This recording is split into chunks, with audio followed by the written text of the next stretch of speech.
Hello, Ellsworth? Hello? Touching, Peter, very touching. I'm sure he'd appreciate it if he saw it. Who? Not very talkative these days, are you, Peter? Not very sociable? I wanted to see you, Ellsworth. I really wanted to talk to you. Well, how perfect, because that's what I came here for, to hear you talk. Well? You mustn't think I didn't want to see you, Ellsworth. It was only what I told Mother about not letting anyone in. It was on account of the newspaper people. They won't leave me alone, Ellsworth. My, how the times changed, Peter. I remember when one couldn't keep you away from the newspaper people. Ellsworth, I haven't any sense of humor left. Not any at all. Well, that's lucky, or you die laughing. I'm so tired, Ellsworth. I'm glad you came. Think you can get away with it? With what? The Hermit Act, the Great Penance, the Loyal Silence. Ellsworth, what's the matter with you? So Rourke's not guilty, is he? So you want us to leave him alone, do you? What do you want? The whole story. What for? Want me to make it easier for you? Want a good excuse, Peter? I could, you know. I could give you 33 reasons, all noble, and you'd swallow any one of them. But I don't feel like making it easier for you, so I'll just tell you the truth. To send him to the penitentiary, your hero, your idol, your generous friend, your guardian angel. To send him to jail. I have nothing to tell you, Ellsworth. While you're being shocked out of the last of your wits, you'd better hang on to enough to realize that you're no match for me. You'll talk if I want you to talk, and I don't feel like wasting time. Who designed Cortland? I did. Do you know that I'm an architectural expert? I designed Cortland. Like the Cosmos Slutnik building. What do you want from me? I want you to stand on the witness stand, Petey. I want you to tell the story in court. Your friend isn't as obvious as you are. I don't know what he's up to. That remaining at the scene was a bit too smart. He knew he'd be suspected, and he's playing it subtle. God knows what he intends to say in court. I don't intend to let him get away with it. The motive is what they're all stuck on. I know the motive. Nobody will believe me if I try to explain it. But you'll state it under oath. You'll tell the truth. You'll tell them who designed Cortland and why. But I designed it. If you want to say that on the stand, you'd better do something about that muscular control. What are you shaking for, Peter? Leave me alone. Too late, Petey. Ever read Faust? What do you want? Howard Rourke's neck. He's not my friend. He's never been. You don't know what I think of him. I know, you goddamned fool. I know you've worshipped him all your life. You've knelt and worshipped him while stabbing him in the back. You don't even have the courage of your own malice. You couldn't go one way or the other. You hated me. Oh, don't you suppose I knew it? And you followed me. You loved him and you've destroyed him. Oh, you've destroyed him all right, Petey. And now there's no place to run, and you'll have to go through with it. What's he to you? What difference does it make? You should have asked that long ago, but you didn't. Which means that you knew it. You've always known it. That's what's making you shake. Why should I help you lie to yourself? I've done that for 10 years. That's what you came to me for. That's what they all came to me for. But you can't get something for nothing, ever. My socialistic theories to the contrary notwithstanding. You got what you wanted from me, and it's my turn now, Petey. I won't talk about Howard. You can't make me talk about Howard. No. Why don't you throw me out of here then? Why don't you take me by the throat and choke me? You're much stronger than I am, Petey, but you won't. You can't. Do you see the nature of power, Petey? Physical power? Muscle or guns or money? You and Gail Winnet should get together. You have a lot to tell him. Come on, Peter, who designed Cortland? Leave me alone. Who designed Cortland? Let me go. Who designed Cortland? Why do you want to kill Howard? I don't want to kill him. I want him in a jail. You understand me? In jail, in a cell, behind bars. Locked, stopped, strapped, and alive. He'll get up when they tell him to, he'll eat what they give him, he'll move when he's told to move, and stop when he's told to. He'll walk to the jute mill when he's told, and he'll work as he's told. They'll push him if he doesn't move fast enough, they'll slap his face when they feel like it, and they'll beat him with a rubber hose if he doesn't obey. And he'll obey, he'll take orders, he'll take orders! Ellsworth! Ellsworth! You make me sick. Can't you take the truth? No, you want your sugar coating. That's why I prefer Gus Webb. There's one who has no illusions. Now who designed Cortland? Fine. Rourke did. I got the contract and everything. Rourke designed it. You're a complete success, Peter, as far as I'm concerned. But at times I have to want to turn away from the sight of my successes. I didn't expect you to have it in writing like that, with his signature. So that's what he's done for you, and this is what you do in return. No, I take back the insults, Peter. You had to do it. Who are you to reverse the laws of history?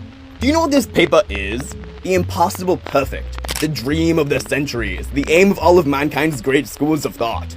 You harnessed him. You made him work for you. You took his achievement, his reward, his money, his glory, his name. We only thought and wrote about it. You gave a practical demonstration. Every philosopher from Plato up should thank you. Here it is, the Philosopher's Stone, for turning gold into lead. I should be pleased, but I guess I'm human and I can't help it. I'm not pleased, I'm just sick. The others, Plato and all the rest, they really thought it would turn lead into gold. I knew the truth from the first. I've been honest with myself, Peter, and that's the hardest form of honesty. The one you all run from at any price. And right now, I don't blame you. It is the hardest one, Peter. You know, you make me sick, Peter. God, how you make me sick, all you hypocritical sentimentalists. You go along with me, you spout what I teach you, you profit by it, but you haven't the grace to admit to yourself what you're doing. You turn green when you see the truth. I suppose that's in the nature of your natures, and that's precisely my chief weapon, but God, I get tired of it. I must allow myself a moment free of you. That's why I have to put on an act all my life, for mean little mediocrities like you, to protect your sensibilities, your posturings, your consciousness, and the peace of the mind that you haven't got. That's the price I pay for what I want, but at least I know that I've got to pay it, and I have no illusions about the price of the purchase. What do you want, Ellsworth? Power, PT. But you always said... I've always said just that. Clearly, precisely, and openly. It's not my fault if you couldn't hear. You could, of course. You didn't want to, which was safer than deafness. For me, I said I intended to rule, like all my spiritual predecessors. But I'm luckier than they were. I inherited the fruit of their efforts, and I shall be the one who will see their great dream made real. I see it all around me today. I recognize it. I don't like it. I didn't expect to like it. Enjoyment is not my destiny. I shall find such satisfaction as my capacity permits. I shall rule. Who will you rule, Ellsworth? You, the world. It's only a matter of discovering the lever. If you learn how to rule one single man's soul, you can get the rest of mankind. It's the soul, Peter, the soul. Not whips or swords or fire or guns. That's why the Caesars, the Attilas, the Napoleons were fools and did not last. We will. The soul, Peter, is that which can't be ruled. It must be broken. Drive a wedge in, get your fingers on it, and the man is yours. You don't need a whip. He'll bring it to you and ask to be whipped. Set him in reverse, and his own mechanism will do the work for you. Use him against himself. Want to know how it's done? See if I ever lied to you. See if you haven't heard all this for years, but didn't want to hear, and the fault is yours, not mine. There are many ways. Here's one. Make man feel small. Make him feel guilty. Kill his aspiration and his integrity. That's difficult. The worst among you gropes for an ideal in his own twisted way. Kill integrity by internal corruption. Use it against itself. Direct it toward a goal destructive of all integrity. Preach selflessness. Tell man that he must live for others. Tell men that altruism is the ideal. Now, of course, not a single one of them has ever achieved it, not a single one ever will. His every living instinct screams against it. But don't you see what you accomplish? Man realizes that he's incapable of what he's accepted as the noblest virtue, and it gives him a sense of guilt, of sin, of his own basic unworthiness. Since the supreme ideal was beyond his grasp, he gives up eventually all ideals, all aspiration, all sense of his personal values. He feels himself obliged to preach what he can't practice. But one can't be good halfway or honest approximately. To preserve one's integrity is a hard battle. Why preserve that which one knows to be corrupt already? His soul gives up its self-respect, and you've got him. He'll obey. He'll be glad to obey, because he can't trust himself. He feels uncertain. He feels unclean. That's one way. Here's another. Kill man's sense of values. Kill his capacity to recognize greatness or to achieve it. Great men can't be ruled. That's fine. We don't want any great men. Don't deny the conception of greatness. That's too broad. Destroy it from within. The great is the rare, the difficult, the exceptional. So set up standards of achievement open to all, to the least, to the most inept, and you stop the impetus to effort in all men, great or small. You stop all incentive to improvement, to excellence, to perfection. Laugh at Rourke and hold Peter Keatling as great architect, and you've destroyed architecture. Build up Robert Reich and you've destroyed literature. Hail Jordan Peele and you've destroyed the theater. Glorify Nicole Hannah-Jones and you've destroyed the press. Don't set out to raise all shrines, you'll frighten men. Enshrine mediocrity and the shrines are raised. Then there's another way again. Kill by laughter. Laughter is another instrument of human joy. Learn to use it as a weapon of destruction instead. Turn it into a sneer. It's simple. Tell them to laugh at everything. Tell them that a sense of humor is an unlimited virtue. Don't let anything remain sacred in a man's soul, and his soul won't be sacred to him. Kill reverence and you've killed the hero in man. One doesn't revere with a giggle. You obey and he'll set no limits to his obedience. Anything goes, because nothing is too serious. That's not enough for you? Here's another way. This is the most important one. Don't allow men to be happy. Happiness is self-contained and self-sufficient. Happy men have no time and no use for you. Happy men are free men, so kill their joy in living. Take away from them whatever is dear or important to them. Never let them have what they want. Make them feel that the mere fact of a personal desire is evil. Bring them to a state where saying I want is no longer a natural right, but a shameful admission. Altruism is of great help in this. Unhappy men will come to you. They'll need you. They'll come for consolation, for support, for escape. Nature allows no vacuum. Empty man's soul and the space is yours to fill. I don't see why you look so shocked, Peter. This is the oldest one of all. Look back at history. Look at any great system of ethics, from the Orient up. Didn't they all preach the sacrifice of personal joy? Under all the complications of verbiage, haven't they all had a single motive? Sacrifice, renunciation, and self-denial? Haven't you been able to catch their theme song? Give up, give up, give up, give up. Look at the moral atmosphere of today. Everything enjoyable, from cigarettes to marriage, to ambition to the profit motive, is considered depraved or sinful. Just prove that a thing makes men happy, and you've damned it. That's how far we've come. We've tied happiness to guilt. And we've got mankind by the throat. Throw your firstborn into a sacrificial furnace. Lie on a bed of nails. Go into the desert to mortify the flesh. Don't dance. Don't go to the movies on Sunday. Don't try to get rich. Don't smoke. Don't drink. It's all the same line. The great line. Fools think that taboos of this nature are just nonsense. Something left over, old-fashioned. But there's always a purpose in the nonsense. Don't bother to examine a folly. Ask yourself only what it accomplishes. Every system of ethics that preached sacrifice grew into a world power and ruled millions of men. Of course, you must dress it up. You must tell people that they'll achieve a superior kind of happiness by giving up everything that makes them happy. You don't have to be too clear about it. Use big, vague words. Universal harmony, eternal spirit, divine purpose, nirvana, paradise, racial supremacy, the dictatorship of the proletariat. Internal corruption, Peter, that's the oldest one of all. The farce has been going on for centuries and men still fall for it. Yet the test should be so simple. Just listen to any prophet, and if you hear him speak of sacrifice, run! Run faster than from a plague. It stands to reason that where there's sacrifice, there's someone collecting sacrificial offerings. Where there's sacrifice, there's someone being served. The man who speaks to you of sacrifice speaks to you of slaves and masters, and intends to be the master. But if ever you hear a man telling you that you must be happy, that it's your natural right, that your first duty is to yourself, that will be the man who's not after your soul. That will be the man who has nothing to gain from you. But let him come and you'll scream your empty heads off, howling that he's a selfish monster. So the racket is safe for many, many centuries. But here, you might have noticed something. I said, it stands to reason. Do you see? Men have a weapon against me. Reason. So we must be very sure to take it away from them. Cut the props from under it. But be careful. Don't deny outright. Never deny anything outright. You give your hand away. Don't say reason is evil, though some have gone that far with astonishing success. Instead, just say that reason is limited. That there's something above it. What might that be? I don't know. Doesn't matter. We don't have to be too clear about it at all. The field's inexhaustible. Instinct, feeling, revelation, divine intuition, dialectic materialism. If you get caught at some crucial point and somebody tells you that your doctrine doesn't make sense, you're ready for him. You tell him that there's something above sense. That here he must not try to think, he must feel, he must believe. Suspend reason and you play it deuces wild. Anything goes in any manner you wish, whenever you need it. You've got him. Can you rule a thinking man? Well, we don't want any thinking men. Oh, stop acting so shocked, Peter. You've heard all this. You've seen me practicing it for 10 years. You see it being practiced all over the world. Why are you disgusted? You have no right to sit there and stare at me with the virtuous superiority of being shocked. You're in on it. You've taken your share and you've got to go along.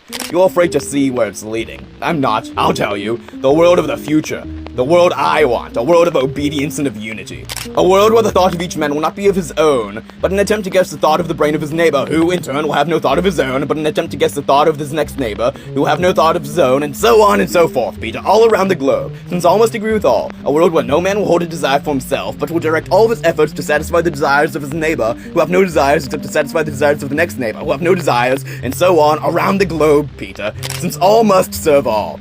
A world in which man will not work for so innocent an incentive as money, but for that headless monster, prestige, the approval of his fellows, their good opinion, the opinion of man who will be allowed to hold no opinion, an octopus, all tentacles and no brain. Judgment, Peter, well, no, not judgment, but public polls, an average drawn upon zeros, since no individuality will be permitted, a world with its motor cut off and a single heart pumped by hand, my hand, in the hands of a very few other men like me. Those who know what makes you tick, you great, wonderful average. You who have not risen in fury and been insulted when we called you the average Joe, the little man, the common man.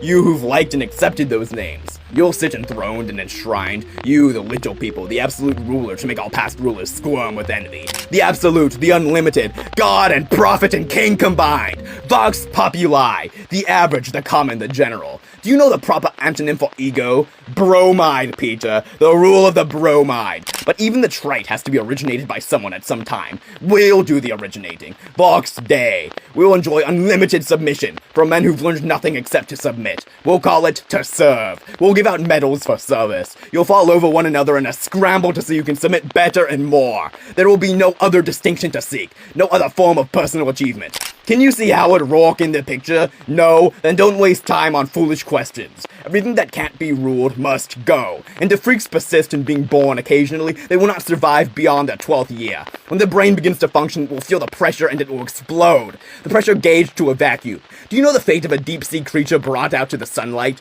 So much for future Rourkes. The rest of you will smile and obey. Have you noticed that the imbecile always smiles? Man's first frown is the first touch of God on his forehead.